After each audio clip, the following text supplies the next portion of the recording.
Olá, assombrados! Eu sou a Ana Paula e vou contar 3 relatos para vocês esta noite em um tipo ao vivo, tá? Vamos dar sequência aí aos tipo ao vivo. A gente vai ficar aí, quer ver?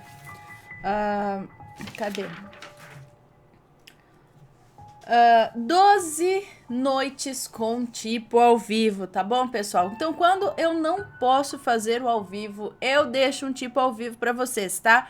Então, a gente vai fazendo os tipo ao vivos ao longo desses dias. Então, se eu estiver com a mesma roupa, por favor, não se incomodem, tá? É porque eu estava gravando esse tipo ao vivo. O tipo ao vivo, a gente acabou dando esse nome porque é como se fosse o ao vivo, é no mesmo sentido, no mesmo jeito, só que não vai ter aquela interação com vocês, né? Não tem o chat rolando ao mesmo tempo, não tem o super chat pra gente conversar, mas deixo aqui então, todas as noites, vou deixar 3 relatos pra vocês, tá bom? E espero que gostem dos relatos. E mesmo assim, você pode deixar o seu like, viu? Pode deixar o seu likezinho aqui embaixo. Para quem não conhece, nós somos o Canal Assombrado. Temos vídeos todos os dias no canal, todas as noites, às 10 horas da noite, tem relato ao vivo para vocês, uma live. Mas quando não posso estar aqui para fazer o ao vivo, eu deixo este daqui, que é o tipo ao vivo, né? Como eu já expliquei. E às 11 da manhã também tem relatos. Às 11 da manhã tem coletânea de relatos. Tem relato tipo ao vivo também. Tem Maledite. Tem arquivos paranormais de sábado com fotos, vídeos e áudios assombrados que vocês mandam pra gente. E tem relato também ali pro meio. E domingo tem coletânea temática de relatos. Sempre às 11 da manhã. 12:30 é o horário do Mateus, com almanaque assombrado ao longo da semana, notícias assombradas no sábado e especial no domingo. Certo?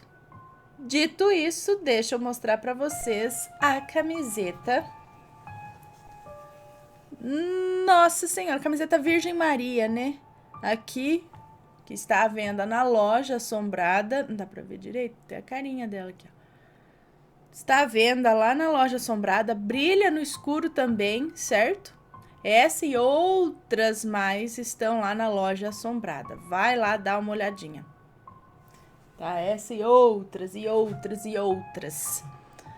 Vamos começar com os relatos, então? Vou ver se coloco a minutagem aqui embaixo também, tá? Ou então vocês fiquem de olho aqui nos comentários que sempre tem uma boa alma, uma pessoa muito boa para colocar a minutagem aqui pra gente. Geralmente está sendo a Sheila Delgado, tá? Ela coloca ali a minutagem dos vídeos. E eu agradeço de antemão. Vamos então aqui começar.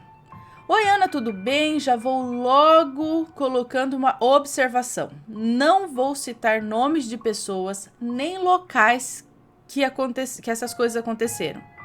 E vou tentar detalhar o máximo. Agora eu não lembro se é um moço ou a moça que nos conta esse relato, né? Enfim. O título é A Moça Nos Retribuiu o Favor. E aqui escreve: E você vai lembrar na hora certa. A moça nos retribuiu o favor. E você vai lembrar na hora certa. Ou são 2 relatos? Não sei, vamos descobrir. Bom, assim começa. A minha família sempre foi ligada à natureza. Tudo que envolve natureza é com nós mesmos. Ir para o sítio, andar a cavalo, pescar, etc. Por volta dos meus 17 anos, em uma sexta-feira, estava reunido com 3 amigos na porta da minha casa. Eu acho que é um moço.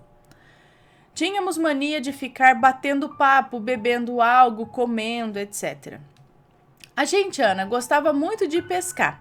E gosta até hoje, mas devido ao trabalho, família, hoje em dia quase não sobra tempo.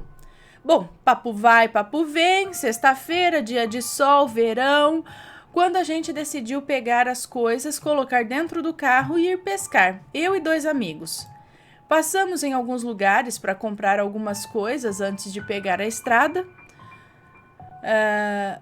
Bom, o dia tudo normal e gostoso. Pegamos a estrada, um amigo sugeriu ir para a casa do pai dele, que ficava numa zona rural, aproximadamente umas 2 horas e meia de viagem de onde nós morávamos, e ficar lá até no domingo à noite.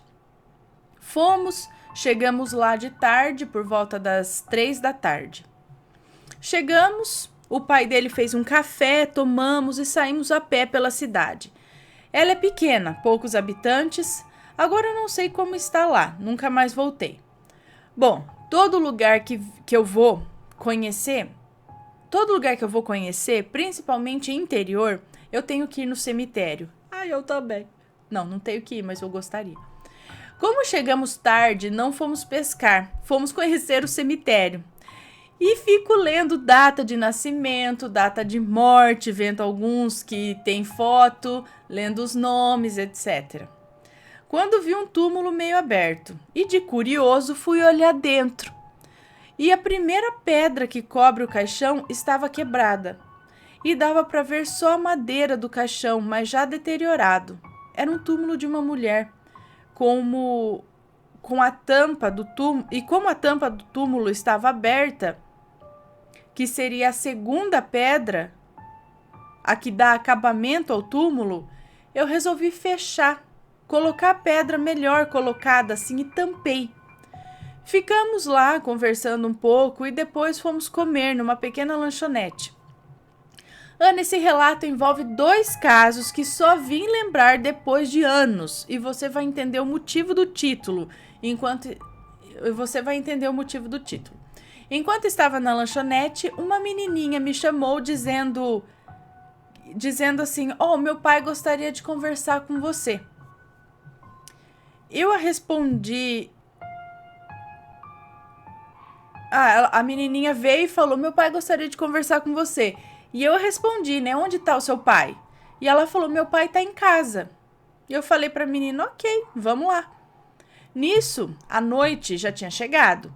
E eu fui ao encontro do pai dessa menina, que morava em uma rua isolada, que passando de carro nem tinha visto aquela rua.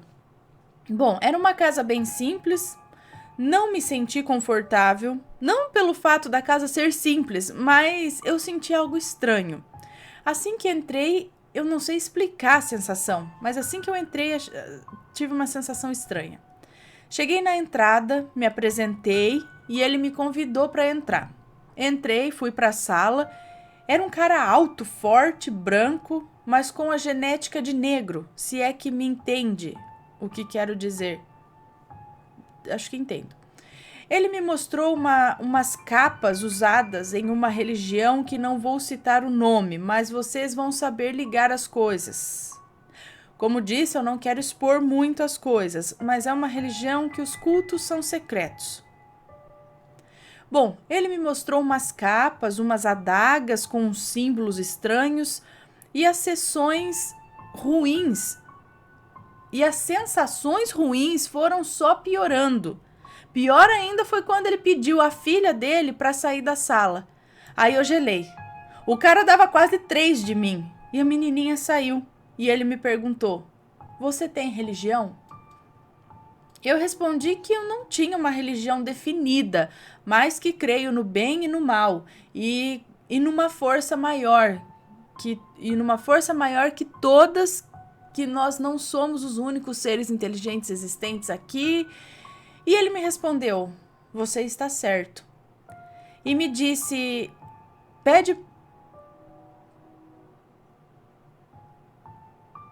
E ele me disse o seguinte: pede para minha filha para te chamar, pedir. E ele me disse o seguinte: Laia, pedi para minha filha te chamar aqui, porque eu sei que futuramente você vai ser chamado como eu fui. Vão te dizer coisas que todo ser humano deseja nessa vida. E, na verdade, essas coisas realmente acontecem. Entre eles, as palavras... Não tem pontuação, pessoal. Isso é foda, tá? Pode ter erros de português, mas a pontuação me quebra. Bom, vou voltar aqui. E ele me disse E ele me disse o seguinte: pedi para minha filha para te chamar aqui, porque sei que futuramente você vai ser chamado como eu fui. Vão te oferecer coisas que todo ser humano deseja nessa vida, e na verdade essas coisas realmente acontecem entre eles. As palavras e promessas não são mentiras, mas tem um porém.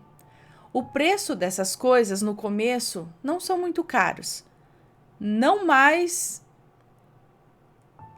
são muito caras não, mas com o passar do tempo, o valor para se manter assim é tão alto que é surreal.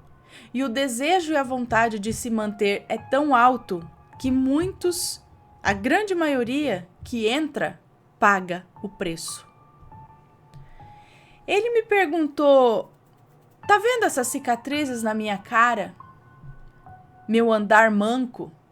Isso tudo eu ganhei porque eu não quis pagar o preço da vida que tinha antes. Não dei a eles aquilo que me pediram. A minha vida não era assim como você está vendo hoje, não. Eu tinha tudo de bom e do melhor. Mas quando me pediram, não vou citar aqui o que ele me disse, Ana. Quando me pediram isso, ele disse que não fez. Eu não fiz. Então eles tentaram me matar, não só uma vez. Sofri algumas tentativas, mas não conseguiram. Eu fiquei entre a vida e a morte, mais para a morte do que para a vida. E hoje me encontro aqui. Não chamei seus amigos porque eu tinha que conversar só com você. Eles vão te chamar, e quando isso acontecer, você vai lembrar de mim.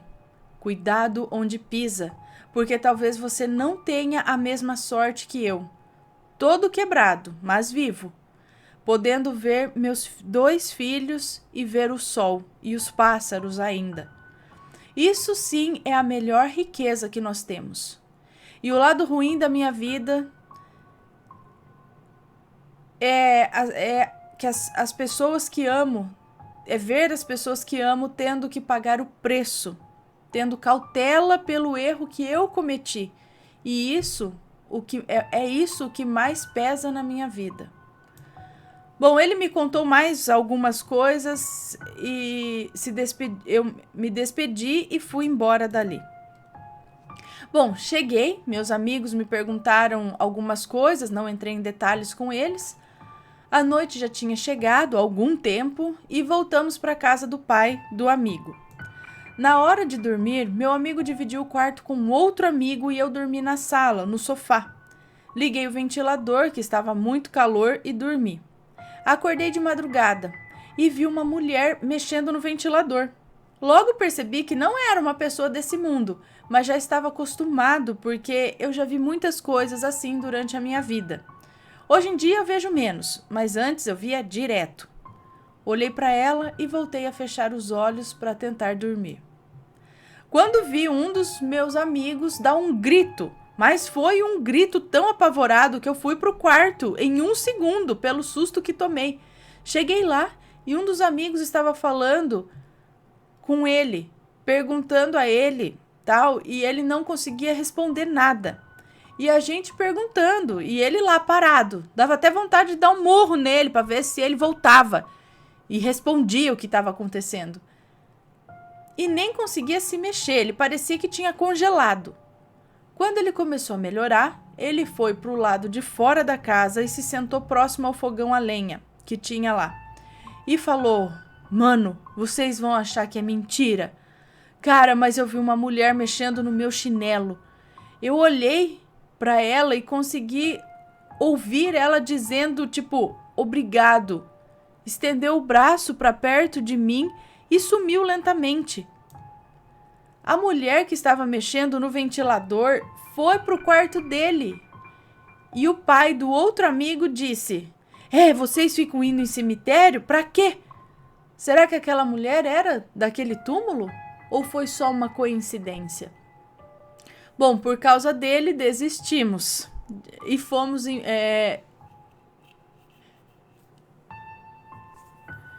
por causa dele, acabamos desistindo e fomos embora. Nem fomos pescar no sábado. É isso? Bom, me mudei de onde morava, comecei a trabalhar em uma imobiliária, os negócios andavam bem por lá, mas hoje eu não trabalho mais lá. Fui a uma boate com amigos e o dono de lá, e esse dono, ele é dessa tal religião aí que eu falei.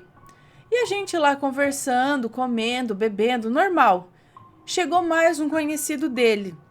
E o dono me elogiou pra caramba pros amigos dele, que eu não conhecia, e depois de uma certa hora eu quis ir embora. Como não dependia de ninguém para ir, me despedi deles e fui pro estacionamento desse lugar, enquanto os outros colegas de trabalho ficaram lá. E eles me acompanharam até o carro. E o dono da imobiliária falou: Fulano, você não gostaria de um dia ir no nosso encontro dessa religião? Vocês já imaginam que encontro é esse, né, Ana? Nem me lembrava mais. E na hora me veio aquele senhor na cabeça. Ele veio na minha mente na hora. E eu disse para eles o seguinte... E disse para eles o seguinte, aquele famoso, eu vou ver direitinho, depois eu te falo. Pensei, depois te falo nada, depois de tudo que aquele cara me disse. Ana, depois disso eu fiquei lá só mais uns dias, arrumei uma desculpa e saí do trabalho, não fiquei trabalhando mais lá. Hoje em dia eu trabalho em outra, também muito boa, e fiz uma sociedade com o dono de lá. Peço desculpas por qualquer erro, escrevi esse relato pelo celular durante o expediente de trabalho, meio às pressas. Espero que dê para você entender. Agradeço por ler meu relato e curto muito seu canal. Obrigado, sucesso para você e para todos do canal. Muito obrigada, um beijo para você. Mesmo assim, pessoal, eu peço que, por favor, prestem atenção pelo menos à pontuação do relato, porque quando eu não sei onde tem uma vírgula, onde tem um ponto, eu não consigo continuar o texto, sabe? Eu tenho que ficar... Mas tudo bem, muito legal. Então, pelo que eu entendi, foi o seguinte. Ele passeou no cemitério, encontrou um túmulo aberto e fechou aquela pedra. Essa talvez seria a mulher que apareceu lá para ele, né? E pro amigo dele, que esticou o braço e agradeceu. Eles não entenderam, mas talvez ela tenha agradecido por ter cuidado do túmulo dela, por ter tido cuidado de fechar a tampa, né? Dando ali privacidade ao defunto. Acho que foi isso. E aquele cara do nada chamar ele pra lá avisar, né? Falar, olha, não participe, não é uma coisa legal e eles vão te chamar. Passou um tempo e realmente ele recebeu um convite. Não sei que lugar é esse, né? Mas... beleza, vamos então para o segundo relato da noite, que é o espírito do bebê. Olá, Ana e Assombrados, vou contar esse relato que aconteceu por volta de 1992, quando eu tinha 8 anos. Hoje eu tenho 35 anos. Não há nomes. Eu acho que é um moço que nos conta esse relato. Naquele ano eu fiquei doente e tive que ser internado por alguns dias na Santa Casa, na cidade onde nasci e morei até os meus 30 anos. A minha mãe ficou o tempo todo comigo no quarto e ela era uma pessoa muito comunicativa e adorava fazer amizades. Foi quando ela conheceu uma moça que também estava com seu bebê doente, internado. Não me recordo o que ele tinha, pois eu era uma criança. Ana, essa moça morava no interior do estado, numa cidade que ficava a mais de 500 quilômetros de Cuiabá. Ela não conhecia ninguém na cidade e precisava lavar suas roupas e as roupas do bebê. Afinal, ela estava com ele internado há mais de uma semana. A minha mãe se comoveu com a história da moça. Ela era bem pobre e a minha mãe, de prontidão, ofereceu a nossa casa para a moça lavar as roupas, se alimentar melhor e tudo mais. A moça, comovida, chorou, Ana. Agradeceu muito e assim o fez.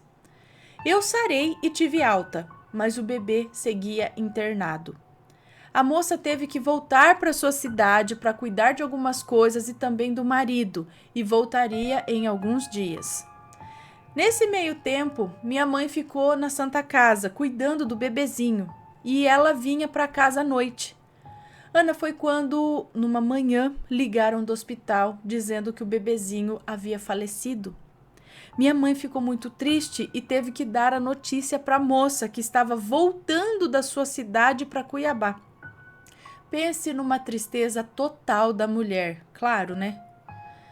Ela não tinha condições de levar o corpo do bebê para sua cidade e ela não sabia o que fazer. Foi quando a minha mãe ofereceu a nossa casa para fazer o velório do pequeno, visto que naquela época era costume que velórios fossem em casa e não em capelas como é hoje em dia. Na tarde do outro dia, chega o caixãozinho do bebê em nossa casa, trazido pela funerária. E eu, que era uma criança, morria de medo daquela situação, Ana. Afinal, haveria um velório na área do fundo da nossa casa. E eu fiquei o resto da tarde na área da frente, me cagando de medo. Minha prima, que estava comigo, ela tinha uns 7 anos na época. Não tinha medo nenhum. E eu ficava o tempo todo pedindo para ela olhar e me contar o que estava acontecendo lá no fundo, pois eu não tinha coragem de olhar. Ela olhava e me contava, e eu ficava com mais medo ainda. E ela disse: "A tia tá dando banho no neném." Eu falei: "O quê?" Ana, a minha mãe toda amorosa, tirou o bebê do caixão e deu um banhozinho nele lá no tanque. Trocou a roupinha e o colocou de volta no caixão. Ela chamou as vizinhas, amigas dela, para participarem do velório. Elas também, compadecidas com a história da moça, vieram para o velório e ficaram até a noite. E então, lá pelas 11h30 da noite, eu e meus irmãos estávamos na sala, eu me borrando de medo, e a minha mãe disse: "Vocês, de vez em quando, deem uma olhada lá no caixão e cuidem para que as velas não se apaguem. A mãe vai deitar e descansar um pouco." Meus irmãos são mais velhos que eu. Nessa época, eles já eram adolescentes. E então, um por um, foram indo para o quarto dormir, pois já era tarde. Eu corri para o quarto e fiquei debaixo do lençol sem conseguir dormir. Somente a minha irmã ficou vendo TV. E ela tinha por volta de... era mais velha. Ela tinha por volta de uns 17 anos. E a missão de cuidar das velas ficou com ela. Vez ou outra, ela esticava o pescoço e olhava para conferir se as velas estavam acesas. Foi quando a porta do quarto abriu, bruscamente, Ana. Era minha irmã, com uma cara de espanto, e se deitou na cama dela. No outro dia, após o enterro, ela contou que estava no sofá vendo filme, quando ela deu uma olhada na área do fundo e viu um bebê correndo para lá e para cá. O bebê ria e corria de um lado para o outro. Minha irmã, aterrorizada, correu para o quarto, amedrontada, e só saiu no outro dia de manhã. Ainda bem que ela não contou nada quando entrou no quarto. Já pensou se ela me conta uma coisa dessas ali na hora? Misericórdia! Ana, eu imagino que o bebê estava feliz por ter sido bem cuidado ali pela minha mãe. E também feliz por estar liberto da doença que ele tinha. Eu acho que pode ter sido esse o motivo dele estar correndo e sorrindo. Ou de repente era um espírito zombeteiro se passando pelo bebê. O que você acha? E minha mãe, corajosa, né? Retirar o bebê do caixão e dar banho nele. Bom, é isso. Obrigado por ter lido o relato e sucesso com o canal. Um beijo pra você, muito obrigada. Corajosa. Assim, né? Uma coisa... Ai, difícil. Então, eu não acho que seja um espírito zombeteiro. Eu acho que pode ser o espírito da criança mesmo, né? Que foi acolhida. Mas que eu imagino, não é uma situação muito confortável você ter um velório na sua casa, seja quem for, né? Ainda mais todo mundo ir dormir com o caixão lá, com o corpo lá, não é muito legal. Mas tadinho da criança, né? Pensando por outro lado da situação da mulher, sua mãe fez muito bem. Não foi uma decisão fácil, né? Não é qualquer um que faria isso, não. Bom, vamos lá para o último relato da noite, então. A premonição com o meu pai se concretizou. Oi, Anne Assombrado, sou de Curitiba, no Paraná, e tenho 35 anos. Não vou citar nomes, caso algum apareça, estará devidamente trocado. Ana, eu fui criada pelo meu pai e sempre tivemos uma conexão muito forte. Eu sou sua única filha. Fui dormir uma noite e senti que eu estava mais agitada e angustiada que o normal, mas não dei muita importância, pois era muito nova e não me ligava muito à espiritualidade, coisa que hoje é bem diferente. Nessa época eu tinha uns 20 anos. Pois bem, tive uma noite agitada e sonhei que meu pai estava em uma rua à noite com uma neblina muito densa e uma atmosfera nada agradável. Havia sombras à sua volta, mas eu não conseguia falar com ele nem abrir os olhos direito. E como um flash, tudo mudou. Ficou claro e eu o via na minha frente com a cabeça enfaixada, ainda em sonho. E logo eu perguntei: pai, o que é isso? O que aconteceu? E ele me falou: ladrão! Queriam roubar meu relógio e eu disse: vem buscar! E então ele me bateu com alguma coisa na cabeça. Guardem essas palavras. Eu acordei apavorada. Olhei para o meu relógio de cabeceira e era 1h30 da manhã. Só esperei o dia amanhecer e fui correndo para a casa dele, pois na época eu não estava mais morando com ele. Quando cheguei na casa do meu pai, ele estava no quarto, em pé, e quando ele me olhou, ele me falou: nossa, onde você foi? Agora há pouco eu fui abrir a porta para você, mas você tinha sumido. Me chamou e não esperou, apressada. Então eu disse: pai, eu não estive aqui hoje, eu acabei de chegar, nesse mesmo minuto. Ele ficou com a boca aberta, mas sabia que eu estava pensando nele e que deveria ser algo espiritual que nos envolvia. E então ele resolveu deitar na cama dele, e eu deitei ao seu lado. Foi quando resolvi passar a mão em sua cabeça, fazer carinho. Imediatamente ele deu um grito de dor, e eu perguntei o que tinha acontecido. Foi quando ele me disse: ladrão! Queriam roubar meu relógio e eu disse: vem buscar. E então ele me bateu com alguma coisa na cabeça. Eu fiquei branca. O que aconteceu? Eu estava lá no momento em que ele foi assaltado? Perguntei a ele que horário tinha acontecido e ele me disse que foi por volta da 1 da manhã. Ana, meu pai já se foi em 2005, bem no ano novo. Sinto muita saudade dele, mas entendo que ele cumpriu a sua missão aqui na Terra. A nossa conexão continua. Meu marido já o viu sentado no sofá de casa. Claro que ele quase desmaiou, mas eu só fiz uma prece e pedi para que ele seguisse o seu caminho e buscasse a paz. Ana, muito obrigada por ler meus relatos. A minha mãe até chora quando escuta você contando. Um beijão para vocês e assim que eu puder mando mais relatos. Tenho tantos que muitas pessoas já me deram a ideia de registrar. Um beijo e muito obrigada. Um beijo para você, agradeço o seu relato. Então, e ele te viu também lá um pouco antes e você não estava lá, tipo como um doppelganger, alguma coisa assim. E aí, foi sonho? Ou você realmente estava lá nesse momento no astral? Que louco, né? Mas aconteceu mesmo. Bom, pessoal, então, por hoje são esses 3 relatos. Por hoje é só. Espero que tenham gostado aí dos relatos. Muito obrigada a todos que assistiram. Não esqueçam de deixar o likezinho aqui no vídeo. Tenham uma boa noite e a gente se vê de novo amanhã, ok? Beijos e fui!